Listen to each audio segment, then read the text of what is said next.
What's up, Pisces? Welcome to your September 2020 reading. This is going to be a general reading for you, Pisces, Sun, Moon, Rising, and Venus signs. Now, keep in mind, it's not going to resonate with all of you guys, so definitely check out your Moon, your Rising, and your Venus, okay? And before I get started on the reading, I do want to apologize that you guys did not receive an August reading.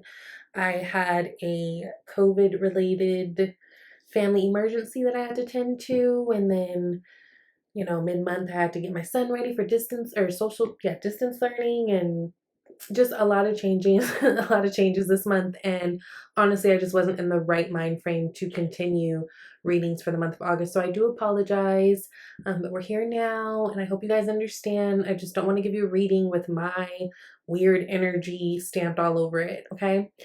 But we are here now. And now this is gonna be really interesting because when I left off talking to you guys in July, I think what we talked about was, I don't know, it's like it felt like a lot of you guys were walking away from something and kind of like jumping into something new, or there was a possibility of like a new love on the horizon, which was really, really cool.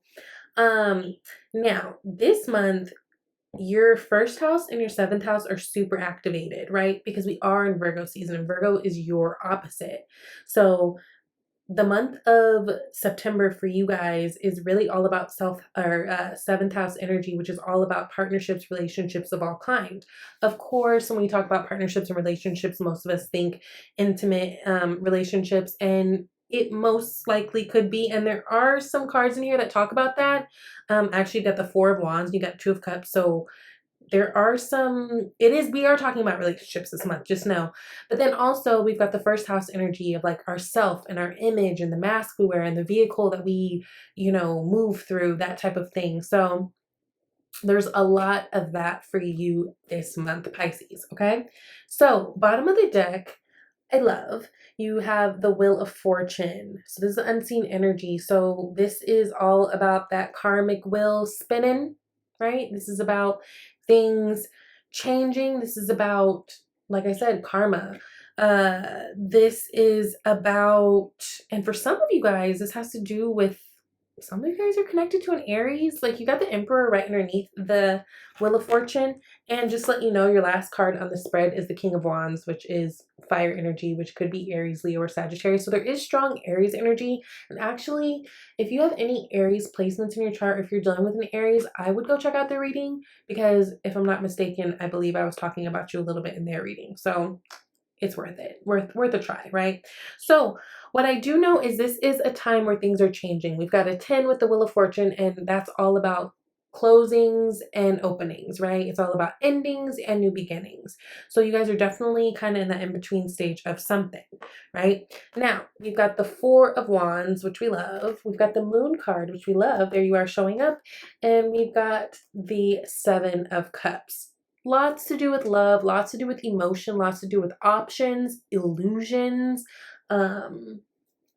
mystery here.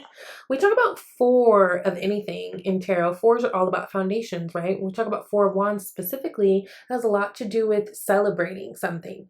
Fours are always in tarot like a pause moment, like we're pausing to celebrate, or we're pausing to think about what we want to do, or we're pausing to save money, or we're pausing to rest and meditate and get clear. No matter what it is, whether you're talking about a pentacle, a sword, a four, a wand, or a cup, it's always a pause moment to do something. And in this case, it's a celebration. It's a coming together. This could talk about marriage. And I do want to say you do have a wedding card here, which we'll get into at the end. So that is here for you.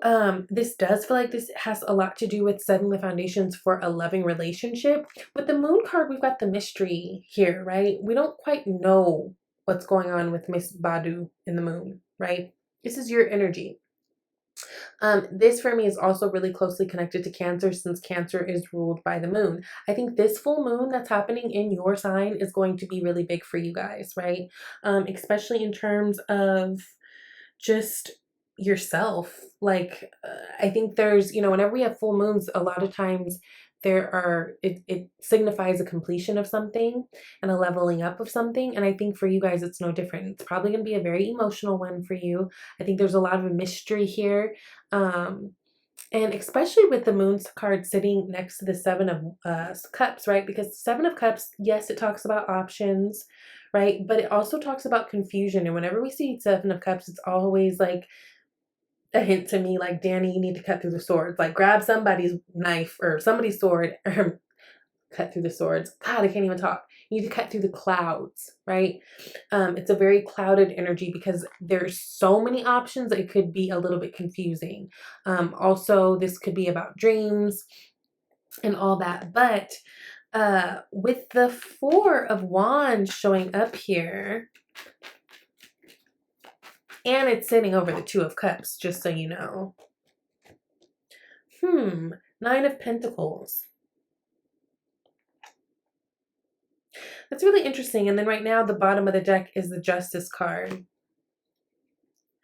I think you guys have an opportunity for love, and I think you guys have an opportunity even for some of you guys, if this means like a rekindling of something, but I don't think you want to.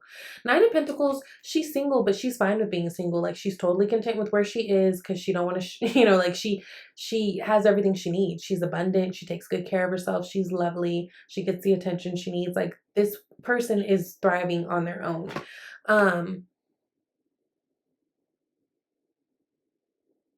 It's interesting.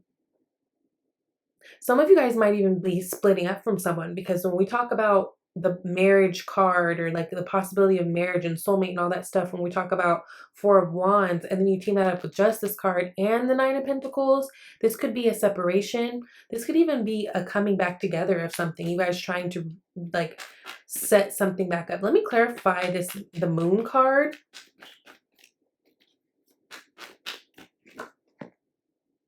Magician. Okay, so the Magician is clarifying the Moon card. Magician card is that masculine energy, right? This is about going forward and doing something, being very confident. Oh, Page of Cups. Some of you guys, there's a love offer that you want to extend, but I feel like there's fear here, because you don't know how this person is going to receive it. Okay, there we go. You don't know. I feel like some of you guys, there's someone that you kind of like, but then you don't know how they're going to receive it, right, with this Moon card. So you just kind of shy away from it altogether. Either that's you, or you're the person who this person wants to extend a love offering to, but they don't know how you're going to kind of receive it. And I feel like that's because you're working with a lot of options here. Seven of Cups is options here, but it's almost like, okay, but what's the right one? Like, which cup is the correct cup? I don't want to pick up another fucked up cup. I don't want to pick up a cup with something in it I don't even like to drink, type thing. There is some type of doubt that you guys are having right now. Yes, because what you're used to is conflict. What you're used to is chaos. What you're used to is people leaving you out out in the cold, type thing. Isn't that interesting that 2-5 cards came out? And fives and tarots are usually chaotic cards. It's an odd number, and it's an odd place to be in. On one hand, you've got these people who feel like they've been left out, right? Like, here's these people inside, and here they are out in the cold and just feeling busted. And then on the other hand, you've got like these arguments and this competition and these, things happening. I don't know. For some of you guys, this could feel like a relationship that's kind of coming back to you to show itself, to see what you want to do with it.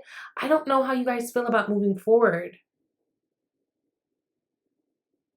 What I will say is a lot of you guys have a lot of options in terms of dating right now, but it's going to be up to you to kind of weed through and really figure out which cups are for you.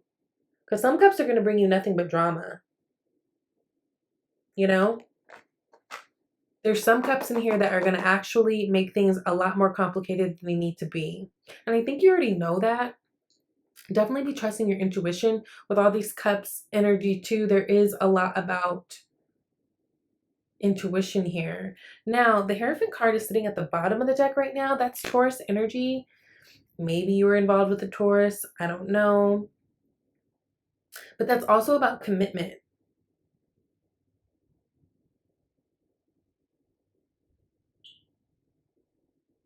This to me feels like some of you guys are shying away from commitment.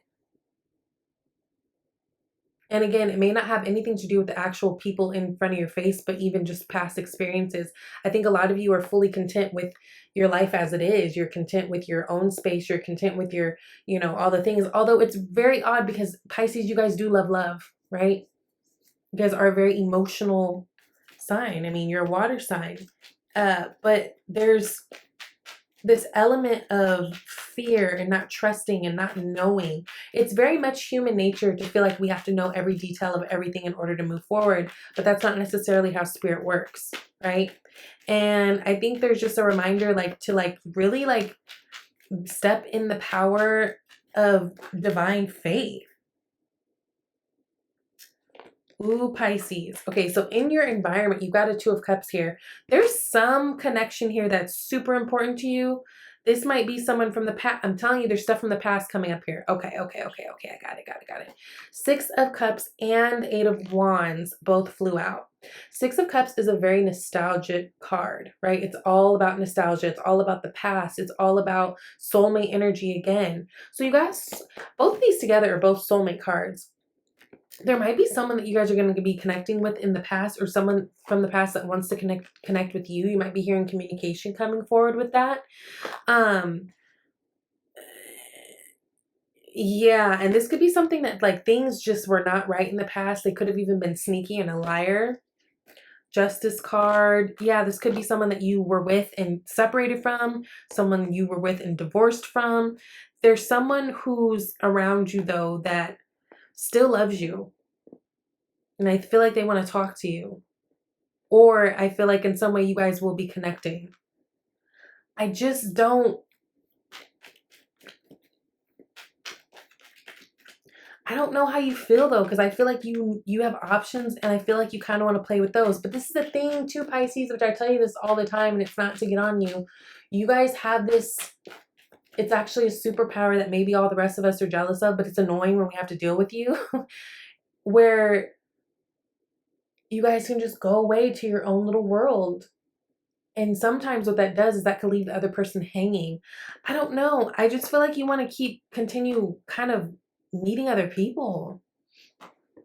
Because here with this Four of Pentacles, clarifying the Three of Pentacles, it feels like there's like this guarded energy around it. Now, this could be you or this could be the opposite person. Of course, take this message as it resonates. It's not going to hit home for everybody, but it's almost like there's someone who's willing to give and wants to give to a situation, wants to try someone out. And there's someone else who's kind of like, I don't know, because I don't know. And not even necessarily that you want to date other people, but it's almost like you just don't want, like you don't right now. Like you just don't want to deal with right now.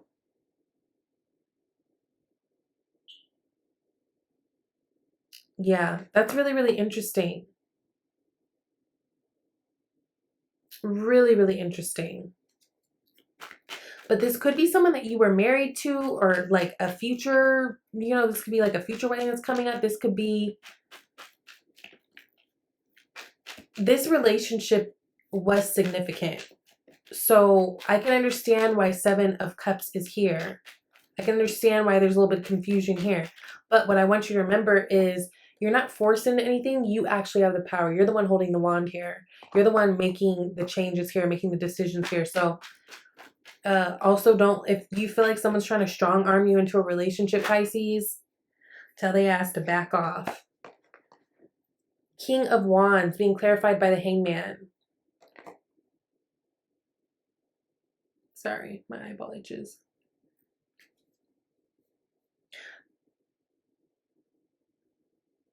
This feels like someone's coming back.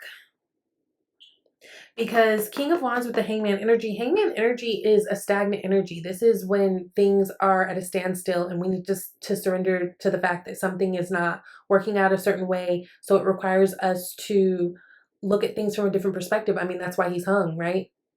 To kind of see things right side up and all that kind of thing, right? Look at things differently, take the time, surrender to the moment. And especially if you guys were connected to a fire sign, specifically, I'm feeling Aries or even Leo. King of Wands to me is hella Leo. Could be a Sag, of course, could be anybody, but this is someone who takes on these personality traits. King of Wands energy is, of course, the master of their suit, but they're super charming. They're usually super fine. They're the guy or the girl in the room that you want to get to know. They're fun, spontaneous. If things have been in a standstill with someone, especially specifically a fire sign individual, I just feel, Lord, Ace of Cups. I feel like there's like oh my God. And then Queen of Wands. You got the King of Wands and the Queen of Wands. There's a rekindling going on here, which is really, really interesting. But I still feel like someone here is still kind of trying to fight it and hold back. And this could be you or this could be them. Because the thing is, I just hear someone saying, I don't want no problems. Like, I don't want the drama. I don't want the problems. But I mean, like I said, this is a significant relationship. This is someone who you really shared love with. This is soulmate energy. And soulmate energy doesn't mean you're always supposed to or going to end up with the person. Soulmates are there to teach us lessons. They're there to be our mirrors, right? So they're there for our overall growth. But there's someone who's peeping back up into your life. Doesn't mean you're going to get back together with them, but I do feel like this person does still love you. Absolutely. I do still feel like this person, if things could just be right, they would want to extend their love to you. But I do feel like you are being a little bit more guarded. And I feel like you are a little bit more open than they are to talking to different people, because it feels like you have more options. Or they, again, vice versa. Take it how it resonates. This is general. It's really interesting. So, Oracle card, you got my energy creates my reality. What I focus on is what I will manifest. So if you are at a place where you are feeling kind of Seven of Cupsies, a little confused, a little overwhelmed with options around you, best bet is to focus on the actual option that you want for your life, because that's what you bring into your reality, right? Whatever we focus on comes to be, whether we want it or not. So that's why we have to be really intentional and really mindful of the things that we think and the things that we tell ourselves, because what you think about, you be about. You know, as Christopher Witecki says, if you guys follow his channel, he's an amazing astrologer. He's probably my favorite on YouTube. I've been following him for years, so get into it. Now, you guys also got unlimited ideas and wedding. So we already talked about wedding. The situation involves marriage. So this could be someone that you guys were seriously dating, someone you were married, to, are married to. There's something about wedding coming up here. And then unlimited ideas. It says your mind is one with God's infinite mind. Therefore, you have complete access to unlimited ideas guaranteed to bring blessings. All you need to do is take divinely guided action and allow these ideas to come to fruition. And honestly, this is, I feel like, the truest for you guys. You guys are like, even out of the water signs, probably the most connected to spirit. You guys are all about, you're connected to the 12th house, right? So that is about God and karma, dreams, illusions, kind of that otherworldly shit. Like, you guys are super connected. So remember, you have access to the unlimited ideas of God. Like, take it on, make it yours. Like, I don't know, but someone's trying to rekindle something. I'm just saying. So let me know how that resonates. If you guys are interested in a personal reading, definitely reach out to me at shesvibetarot@gmail.com. Go to my About tab first, please, and look at the menu of services and pricing. Tell me what you would like, and we can get the ball rolling. Please thumbs up this video. I love you guys so much, and thank you for coming and checking out the channel. See you later. Bye.